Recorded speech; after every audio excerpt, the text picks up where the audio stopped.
Well, we are deep into uncharted waters now, aren't we? We've got a US president basically spouting Russian propaganda, it could have been written by Putin, saying, one, that Ukraine started the war, not Russia, which is a bit like blaming Poland for invading Nazi Germany. I mean, it's mad. And two, that Zelensky is an out-and-out dictator. How are we going to navigate this nonsense? Do you want to...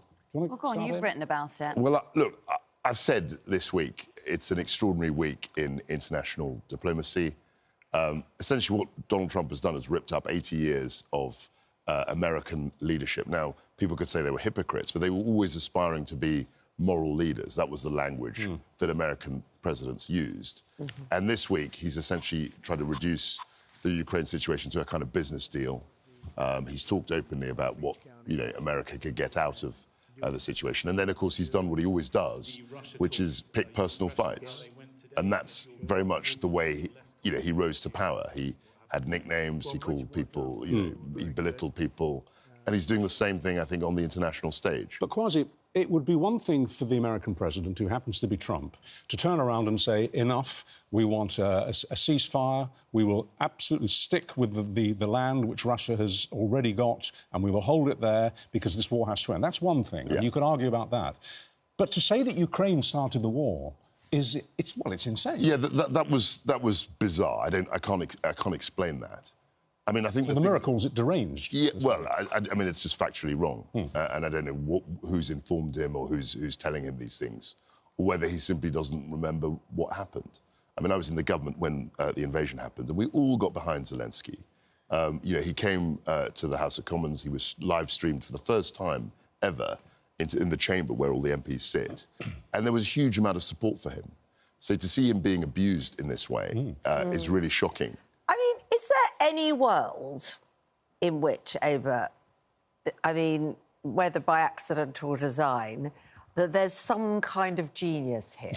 In the sense, I'm just trying to take an opposing view. Sure, that he's definitely scorching the earth. He's accusing Zelensky of being a dictator and talking to Putin, who, for a lot of people, is a dictator in many ways, in the way he operates.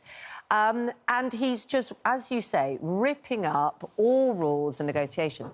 But out of this, could there be an opportunity for peace, in the sense that, does it give Putin a sense of pride that he can negotiate without looking like he's failed? I think that there are about 500 different ways that you can interpret what Donald Trump says, and you can pick out... I mean, if you look at what he said yesterday, the volume of what he said, you could actually pick out any sentence there and you could have an entirely different story. You could actually argue that he was very much in support of Ukraine. But then you could also make an argument that he'd like to take the country by proxy, and he'd like to make that sort of a de facto American state that is, pretty much bordering on Russia, which you could argue is dangerous or is actually could potentially be a success. There isn't a sort of like one-size-fits-all argument for anything that Trump says. You can interpret it.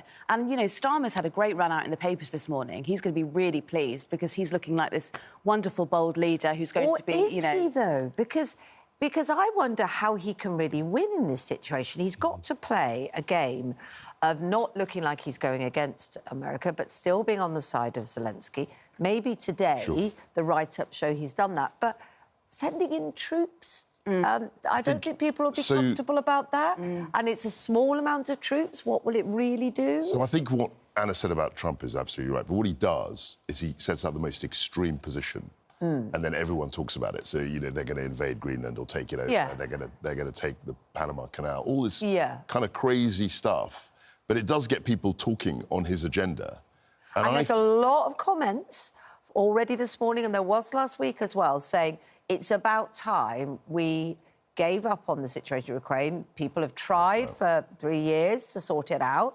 Let's see if this works. We don't want war. So my hunch with the Zelensky stuff is, I suspect part of the deal may be that Putin wants Zelensky out, and Trump is trying to create an environment where that can happen. Right. So in order to do that, I'm just speculating, but in order to do that, he's got to try and throw as much mud on Zelensky as possible, because Zelensky's been a hero. I mean, he's been compared to Churchill. He's a great war leader, and I think Trump is just trying to undermine all of that. But why is the American journalistic establishment allowing him to make statements such as Zelensky's popularity ratings are below 4%, when actually they're 57%, and that's a matter of higher than Donald Trump's at the higher than moment. Donald Trump's, Yeah. which are in the mid-40s and falling. I noticed, interestingly, at both of the press conferences yesterday, where these complete misfacts were spoken, nobody challenged him. Nobody. But that's because he does it all the President, time. That's because he does that all the time. But why does nobody He exaggerates. Well, I suppose, I mean, this is what they call flooding the zone. So he puts out so much stuff, and there's so much misinformation and slight distortion that you can't really pick out any one thing, because there's just too much. What would happen if he'd made those statements throwing out in the same room as Sir Keir Starmer? Keir Starmer is going out there next week. We think possibly as early as Tuesday. There's likely to be an impromptu press conference with both men sitting side by side. What if Trump comes up with stuff like this next week with Starmer next to him? What would you... You'd seem to know what kind of expressions Sir Keir what Starmer would you do as pulled British at that Prime point, Minister you know? in that situation? I think you'd have to challenge. You know, if he's saying things like Ukraine started the war. He couldn't challenge him publicly. No, but he's got to somehow. He can't just stand there while Donald Trump is saying outrageous things.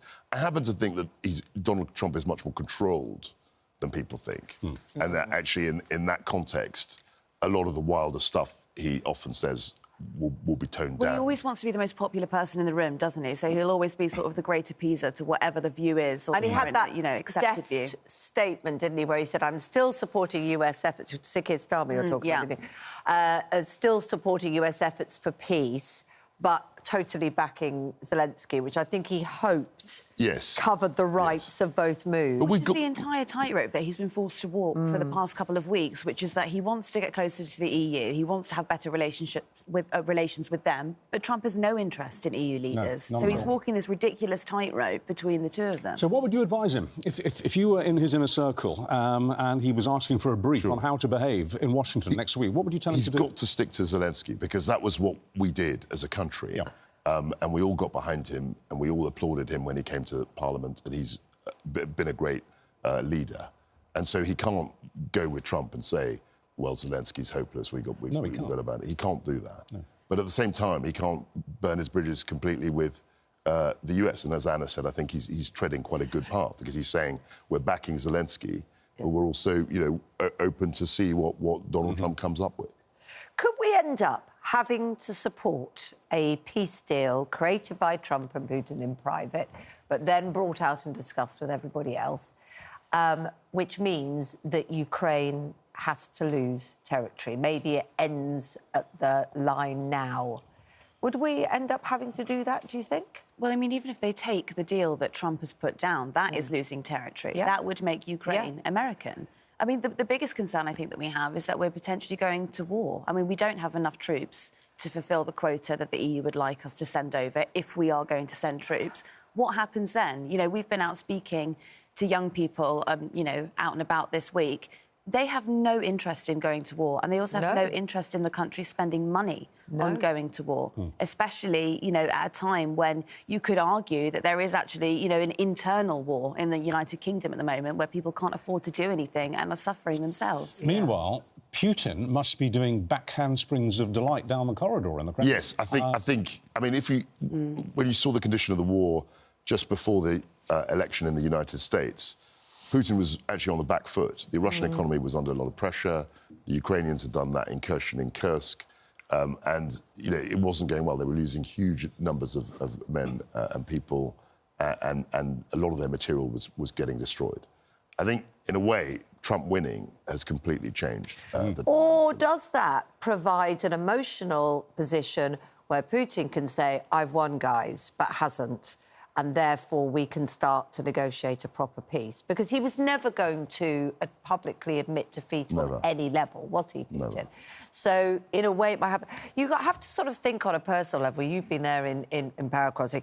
He must be, in his private moments, Keir Starmer, thinking, blessed Boris Johnson.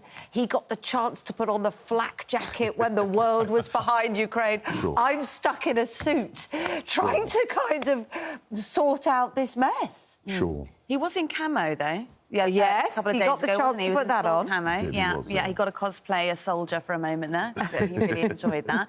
Look, you know, Boris Johnson has really seized this conversation, and he's done it again, and he's actually really shown up Kemi Badenoch. You know, he was the first one out of the gates with this statement about, you know, comparing it to, you know, saying that Ukraine started this war is like saying that America attacked Japan during Pearl Harbor. Yeah, He's the first out of the gate. He's really shown up Kemi Badenoch. She got out of bed yesterday, though, didn't she? That was quite nice of her. She finally gave a statement, I think, like, yesterday afternoon. I think she might have been forced into it. So I think Boris takes a very personal interest, because he was the Prime Minister when the attack happened. And actually, of all the Western leaders, he was very, very much on the front foot to back Ukraine.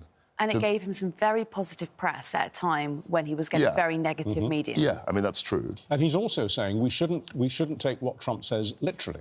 Going back to your very first point, he deliberately talks nonsense to stir things up. He takes very extreme positions and uses very violent, extreme language, and that actually dominates the headlines. He's very good at that. Is it going to be like this for the next 4 years? I don't know how he sustains this pace. I mean, he's only been there, what, a month? Yeah. So I don't know how he can sustain this for 4 years. And presumably at the end it'll slow down because he can't be re-elected. But at the beginning it's very, very high intensity. And he's saying lots of... But if this goes on, is it going to drive a wedge between Britain and America? I think it already has. Well, I mean, in a way which we actually have to act on. It depends what, events. It depends what happens on the international stage. But clearly what's happened this week, I mean, you've been astonished, I've been astonished. I think a lot of viewers will be astonished because we've all grown up in a world where the US essentially underwrote safety in Europe and security in Europe. And don't tell silly fibs. Yeah, that's... Well, yes. Yeah. And they've also adopted a position of moral leadership, whereas Trump isn't interested in any of that. And he's taking very extreme positions and using very inflammatory language. Is this a moment to jump back into some British politics? You mentioned Kemi Badenoch there, both of you. Daily Mail. So this is the new book by former Chief Whip Simon Hart, who, I mean, very often these diaries are not the subject of most people's handbag for reading. But the Daily Mail has done a good effort. I don't know if you've got that, so I can read it out as well. It's made it sound very exciting. It says, what the Chief Whip saw, a Tory trap with 12 naked women in a brothel. Minister Rishi called flippin' useless, although they don't say flippin'. Suella's wild 10-minute rant and sordid encounters galore in eye-popping diaries. It also talks about a senior woman who is called absolutely useless. And they've drawn parallels to the most senior woman who'd just been promoted at the time was Kemi Badenoch. So does it turn out that she wasn't the star that we're now look, trying to... people always... when governments are appointed, and I think that's been the case forever, there are always one or two appointments that people are saying, what? Who was that? Who are they? Well, and then what people, they actually said is, she's useless, she's going to be promoted, she's useless, but we can't get rid of her. Yeah, but they said that about Thatcher when she was appointed to the shadow cabinet in the 60s. There's always that, this person, why are we having this person, how did this person get this job? There's always that in Well, she showed reshuffle. herself to be absolutely fantastic, hasn't she? I mean, just yesterday... but you don't like any Tories, but you think they're all rubbish. OK, well, hang on, just yesterday, Kemi Badenoch, as an example, did not bother to say anything about Ukraine. Actually hasn't said anything about Ukraine all week, but she has been on a podcast with a right-wing pundit talking about the war on woke. I mean, that's the person representing the leader of the... That's the leader of the opposition. It's so embarrassing. No, look, I think she's had a difficult time, but I think she's trying Are you disappointed in her? Are you disappointed? No, not at all. I think anyone taking over that job at that time, they could have been Winston Churchill, they could have been anybody, but the pressures would have been the same.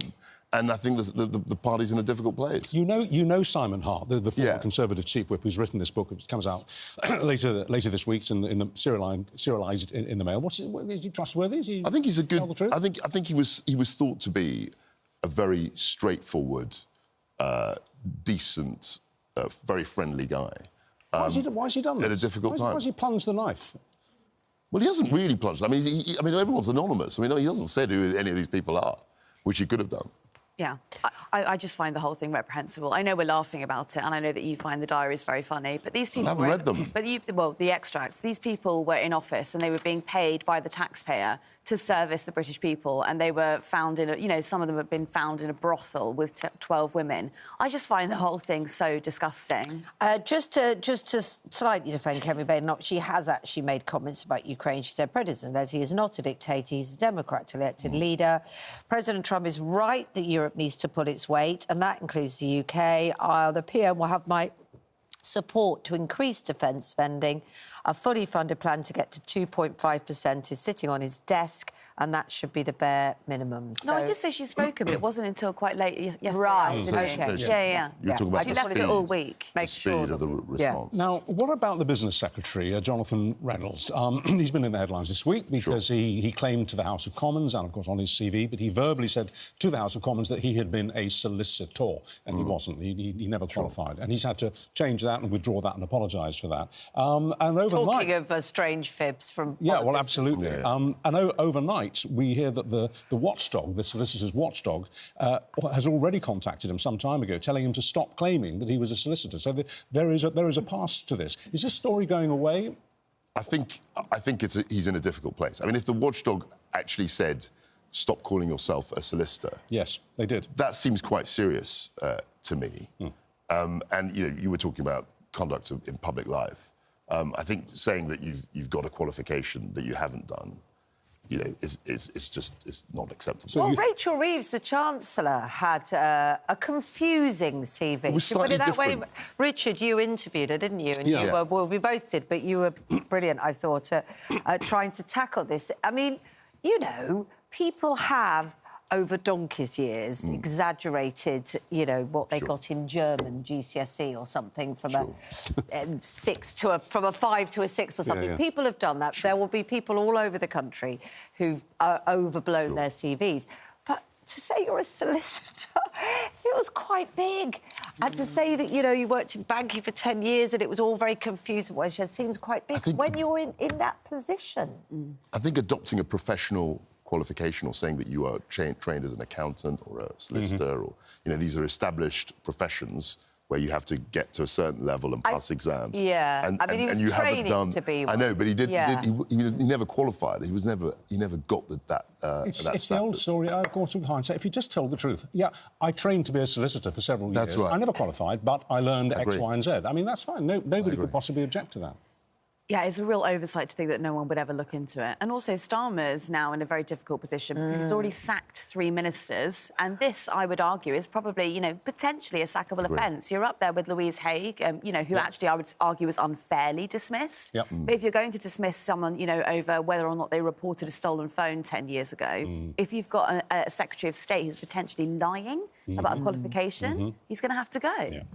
Okay. I think he's on, have you ever embellished anything on a CV, either of you two? Can't remember. It's probably so long since you've had to construct one, isn't it? I don't think so. Have you? I don't think so. I mean, I did fail. This is why I mentioned German. I did fail German O-level, but I just left it off. You just left it. I didn't put down my grade. Especially now with the internet. I mean, back in the day, it was different. But now it's so much easier to check things. Yeah.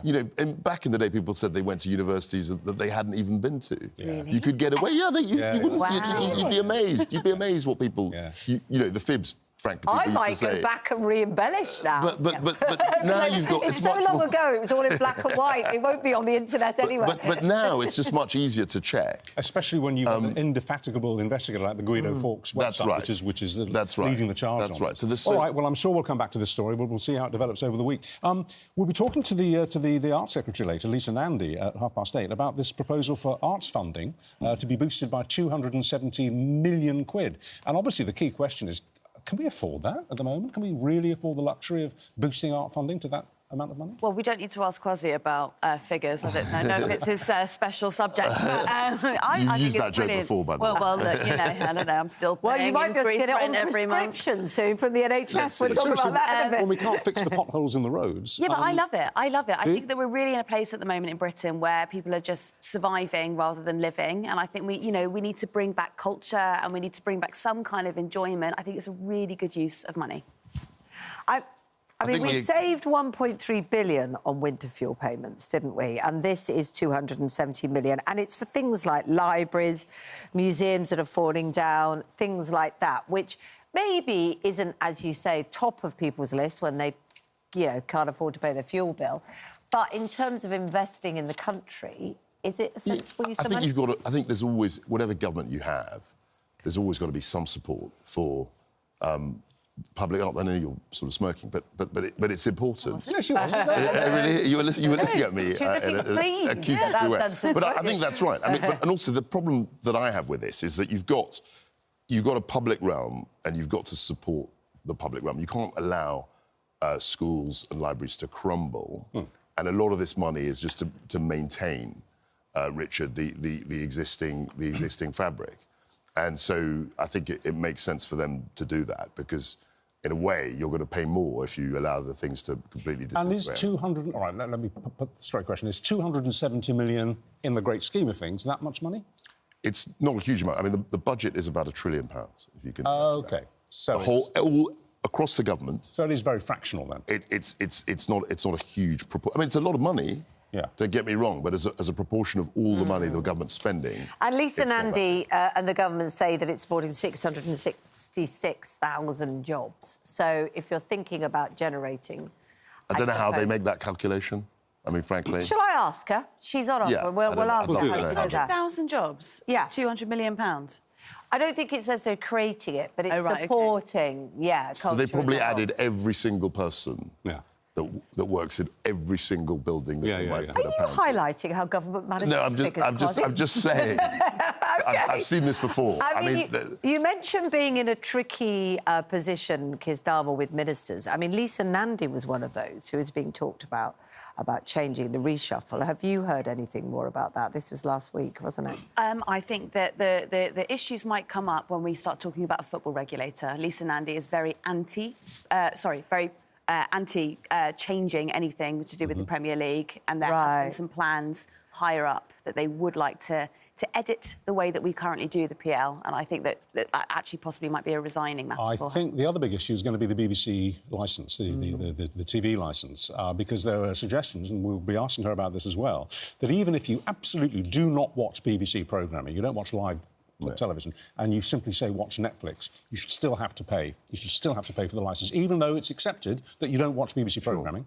You only watch, say, Netflix, you should still pay the licence fee. And a lot of people are furious about that. Yeah, I think the way in which television has evolved, the way in which people consume programmes, completely different to when the BBC was created. And I think there should be more flexibility. I think if people who don't watch, never watch the BBC, I don't think they should necessarily be made to pay for it. I couldn't agree more. I mean, if I want to watch Sky Television, I have to pay for it, and then I'm allowed to watch it. If I want to watch Netflix, then I have to pay for it, and I watch it. If I want to watch the BBC, I'm happy to pay for it. But if I don't watch it, why should I pay to watch other programming that they have nothing to do with? It's not just the programming. It's also, you know, it's the local journalism that, like, you know, a lot of commercial outlets are physically unable to do. And it's also about getting small bands onto the radio stations in a way, again, commercial outlets can't do. It's a public service, and that's sort of what you're paying into. It's almost like a de facto culture tax. Yes, but I want to have choice. I want to choose to also, it's evolved. I mean, you know, when it's set up, we had 3 channels, and maybe I think there was Channel 4 40 years ago. It was all much more static. And to have the same funding model now as was the case 50 years ago. But the BBC would argue, wouldn't it, that if you don't have that, you're basically saying goodbye to the BBC, which I don't think the majority of people would want. Why can't they show commercials, and why can't they take sponsorship? What's wrong with... And they commercialise a lot of their programmes. Some of the programmes they make, and arguably, you know, we work for ITV, and I think they make incredible public service programmes as well. Damn right. But, you know, but the argument is that they wouldn't get funded just purely on a commercial basis. No, but if you want to operate in the marketplace, which the BBC does, and BBC makes money, it sells programmes around the world. Yeah, it does. That's an income stream. Why can't you do deals with sponsors? Well, it's very... Like every other channel does. I think the BBC will be modernised. I definitely think that, yeah. OK, we could argue this all morning. I'm desperate to come to this NHS... Comedy on prescription. on prescription. So this is a trial. This is a trial exercise that you might be able to get in some pilot places, that you could get to go and see comedy shows on prescription, potentially, in order to try to find ways of saving money on the NHS and looking at our mental health crisis, which we know is very hard to get access to. What, like a prescription to go and see Ricky Gervais? You could go and see Ricky Gervais or any comedian of your choice, potentially. It is only a pilot. But the principle, or you could do some stand-up comedy, which I've tried with quite limited success, but it was a lovely process. You were very good over Christmas, weren't you, in the pantomime? You were very good at the pantomime over Christmas. Yeah. Yeah. So what role did you play? What role did you play? Oh, I was Queen of the Panto, obviously, Kwasi. Obviously. It was a fleeting and not very dramatic moment, but it was great fun. But yeah, so having the chance either to do it and then decrease loneliness or go and watch it, is that a sort of a clever way of thinking round an increasing problem with loneliness and mental health that ultimately could feed back in and save money? Or is it crackers? I'm really pro it. I think we've got a loneliness epidemic, and I think anything that gets people out of the house and involved in a community, I think is good. I mean, obviously, this is not going to be a one-size-fits-all. If someone comes in tomorrow with chronic depression, they're not going to send them down the road to a comedy show, right? But, you know, there are, you know, particularly men as well, as they get older and they're isolated, they might have lost a loved one. You know, this is a good initiative to get them in. And, you know, I think a couple of weeks ago, everyone was moaning about how the NHS was now prescribing dance lessons and Pilates. But all of these things are the holistic sort of makeup of how you make people better. This was Labour's plan from the start. I think you've got to be very careful about budgets again, how you spend the money. And I'm not sure that this is the best way of spending taxpayers, you know, limited Well, it could be very resources. expensive. I don't know how much a ticket to go and see, say, Ricky Gervais is, but it's not threepence, you know. No, But it's and very he's expensive very well to put paid. people on drugs. You know, if you just... I think it's something like the very clever editor today was reminding me that it's 9 million, did you say? 9 million people are on antidepressants. We are a heavily medicated society. And for many people, that's the best and most efficient way to begin to turn their life around, of course. But it's a huge number of people, isn't it?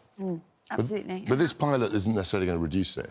Well, we don't know. We don't know. But if it did provide other options, allow people to come off, is that a good way? I mean, we've seen conversations, haven't we, about gardening, something I love and find very, you know, beneficial for mood and getting out to close to nature, that maybe getting people out to get involved in that, in community schemes, is a way around. It's all a way of breaking down how we look at individualised problems. I want to hear more about what you sang in Panto. What was your... I didn't sing! You didn't sing? Heavens, Oh, okay. though! Although next time I'd be happy to, because we all know from The Masked Singer... Well, I was in what Panto an once. absolute triumph I was that in Panto once and I had to sing. Did you? What did you sing? Flash, bang, wallop, what a picture. Oh, I was so Chitty, bad, bang, bang. people walked out. Really? I can still see it in my mind's eye. No one People goes actually leaving. No one goes to Panto to hear music for the singing, do they? Maybe. Oh, my gosh. Maybe.